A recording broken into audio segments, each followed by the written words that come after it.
हमारे पूज्य गुरुदेव जिनसे हमने विरक्त वेश लिया, तृतीय पहाड़ी बाबा जी महाराज, उनके भी जीवन की इतनी घटनाएं हैं जिससे जो कह दिया वह हो ही गया। एक घटना तो ऐसी है, दिल्ली के में एक वैश्य परिवार नौकरी करता था, मयूर विहार में उनका घर था। पति पत्नी दोनों बैंक मैनेजर, और उनके घर में पुताई करने वालों ने ही माता पिता की हत्या और उनके एक बच्चे की हत्या कर दी। घर में लूट हो गई और वो इतने डिप्रेशन में आ गए कि मतलब आत्महत्या जैसी स्थिति आ गई। और उनके एक साड़ू भाई लगते थे, वो भी प्रोफेसर थे एक कॉलेज में, ग्वालियर में एग्रीकल्चर कॉलेज में वो प्रोफेसर थे। वो उनको लेके आए, महाराज जी के सामने समस्या निवेदन की। महाराज जी का स्वभाव तो विचित्र ही था। वो महाराज जी मरना चाहते हैं। महाराज बोले यहाँ क्यों लाए इसको, मरना चाहता है, अपने भाग से मरे जिए, यहाँ क्यों लेके आए, ऐसे बोलते थे महाराज।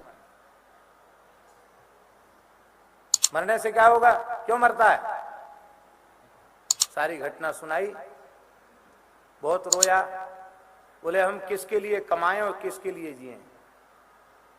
मैं अपने परिवार में अपने पिता का अकेला, बहन भाइयों में अकेला भाई, और अब मेरे आगे कोई संतान नहीं हो सकती।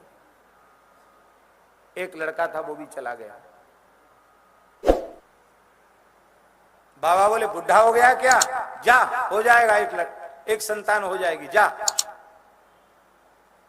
बोला महाराज नहीं हो सकता है, मेरी पत्नी के गर्भाशय में विकृति आ गई थी और डॉक्टरों ने ऑपरेशन करके गर्भाशय निकाल दिया है। वो महाराज जी तो अपनी धुन के पक्के, चल बकबक करता है। डॉक्टर भगवान से बड़े होते हैं या संतों से बड़े होते हैं, जा कह दिया तो हो जाएगा, भाग यहां से। उनके जो साड़ू भाई थे ना, बोले जल्दी चलो यहां से, पर पता नहीं दूसरा कौन सा शब्द निकल जाए महाराज जी के मुझे, चलो यहां से। वो महाराज जी गए, एक लड़की का जन्म हुआ।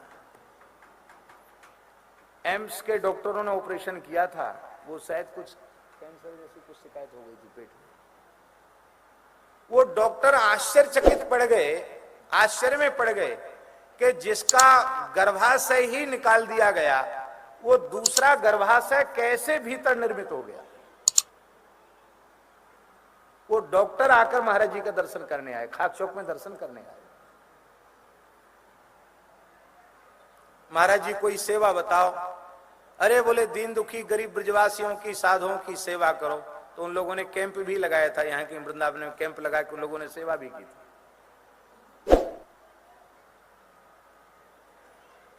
फिर तो वो दोनों पति पत्नी, उनका जीवन बदल गया। महाराज जी से दीक्षित भी हो गए और फिर हर शनिवार रविवार वृंदावन आने लग गए।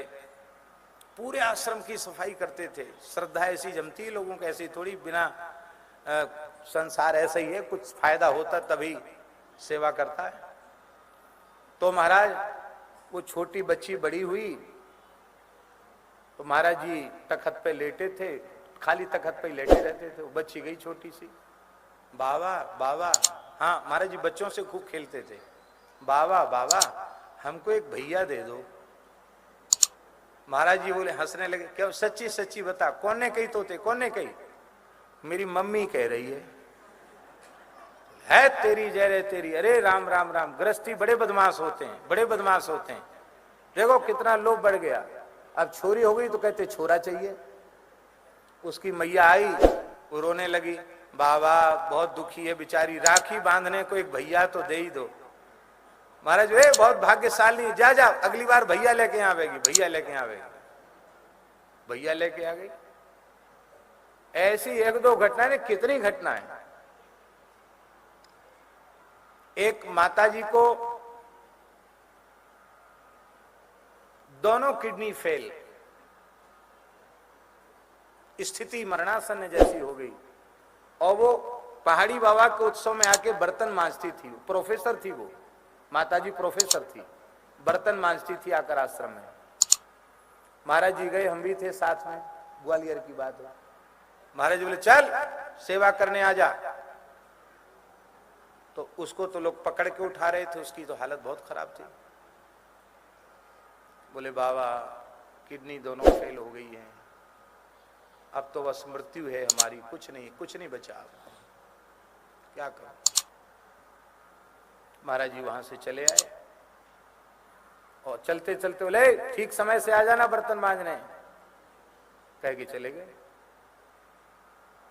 और वो द्वादशी को आ जाते थे वो लोग, द्वादशी त्रयोदशी को, ये जो त्रयोदशी आज है ना, इस स्थिति पे आते थे। रात्रि को महाराज जी सपने में पधारे और डांट करके बोले बक बक करती है, किडनी खराब, किडनी खराब। कहाँ किडनी होती है? ऐसे कुछ बताया कि हाँ किडनी है क्या?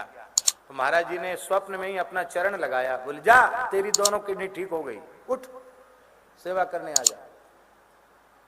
वो उठी, अपने पति को बताया सपना कि मेरी किडनी ठीक हो गई। अरे बोले सपना है, ऐसे कहीं किडनी ठीक होती महात्मा के पैर लगाने से? तो बोले चलो चेकअप कराओ। महाराज जी चेकअप कराए, दोनों किडनी ठीक। शाम को बर्तन आ गई, शाम तक महाराज बोले तू बीमार है? महाराज मैं तो ठीक हो गई। एक परिवार, उसकी पत्नी को कैंसर हो गया, असाध्य, बंबई इलाज चला, अंत में डॉक्टरों ने हाथ खड़े कर दिए। तो उसने अंतिम इच्छा व्यक्त की कि मैं घर में मरना चाहती हूं, मरने के पहले एक बार गुरु महाराज का दर्शन करना चाहती हूं। दोपहर का समय था, तांगे चल रहे थे उस समय, तो ट्रेन से आए सुविधा के लिए, मथुरा से उतर के तांगे से वृंदावन आए, सत्य घटना है। जैसे यहां आए, अब महाराज जी तो ज्यादा भीड़ भाड़ खाक चौक में रहती नहीं थी, कम ही लोग रहते थे। जैसे ही खटखटाया, और महाराज जी लंगोटी में तो रहते ही थे, उठ के आए, भैयालाल की पत्नी उठ के महाराज जी आए, आकर के खूब जोर से डांटने लगे उसको। अरे राम राम, क्या कर दिया तुमने? बेचारी सूख के कांटों है गई, कहां बंबई कलकत्ता लिए डोलता है, मूर्ख मूर्ख, ऐसे बोलते थे महाराज जी सब। मरने भी नहीं देता ठीक से। रोने लगा, बोले महाराज आप डांटते हो, कोई सांत्वना तो देने हो, उल्टे डांट रहे हो। मैं वैश्य हूं, आपकी कृपा से थोड़ा बहुत कुछ कमा लेता हूं, व्यापारी आदमी हूं, पत्नी का इलाज नहीं कराऊं तो लोग मुझे क्या कहेंगे? आप भी ठीक करते नहीं और डांटते हो हमको ऊपर से हो, तो आप मारो पीटो कुछ भी करो, मैं तो इसको यहीं छोड़ के जा रहा हूं, आप जो इच्छा हो सो करो। रोने लगा भावुक होके। महाराज जी किसी माता के शरीर का स्पर्श न करवाते थे न करते थे, पर पता नहीं उनको क्या भावावेश आया। वो बाहर पट्टी पे बैठे थे, उठ के आए, उसके ऐसे बाल पकड़ के उसको खड़ा करके बोले जा घर जा, ठीक हो गई।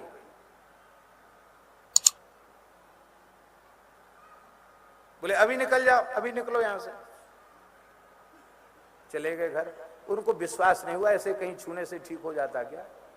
वो महाराज जी ठीक हो गई और उसके बाद लगभग 20-25 वर्ष तक जीवित रही। शरीर में कहीं कोई रोग का लक्षण नहीं, अंश नहीं, जिसको डॉक्टरों ने कहा था कि अब हमारे पास कोई इलाज नहीं, अब बिल्कुल गई है भगवान के पास। पर कई बार महाराज जी कहते थे क्या बताएं, संसार के लोग केवल संसार की कामनाएं लेके आते हैं, ठाकुर जी की कामना लेके कोई नहीं आता है। महाराज जी कहते थे महात्मा तो कल्प वृक्ष होते हैं, इनकी छाया में जाकर जो चाहोगे सो मिल जाएगा, पर संतों की सन्निधि में जाकर नाशवान वस्तु की कामना करना ये मूढ़ता है, मूर्खता है। उनके चरणों में जाकर एक ही चीज मांगनी, सीताराम चरण रति मोरे, अनुदिन बढ़ऊं अनुग्रह तोरे, बंदऊ संत समान चित हित अनहित नहीं कोय, अंजलिगत शुभ सुमन जिम सम सुगंध कर दोय, बंदऊ संत सरल चित जगत हित जान स्वभाव स्नेह, बाल विनय सुनि करि कृपा राम चरण रति दे। केवल भगवत प्रेम की याचना करना। हमारे पूज्य गुरुदेव भक्तमाली जी कहते थे कि जो भगवान की और संतों की, गुरुजनों की सेवा कामना शून्य होकर करते हैं, उनको सेवा के फलस्वरूप शरीर संसार से पूर्ण वैराग्य शीघ्र हो जाता है और भगवान के चरणों में अनुराग भी शीघ्र हो जाता है। महाराज जी कहते थे इस बात को, संत सेवा, सदगुरु की सेवा, उसका फल ही है शरीर संसार से वैराग्य और भगवान के चरणों में अनुराग। श्री सीताराम। हमारे सनातन धर्म से जुड़ी ऐसी दिव्य कथाएं सुनने के लिए हमारे चैनल को सब्सक्राइब जरूर करें। जय श्री सीताराम।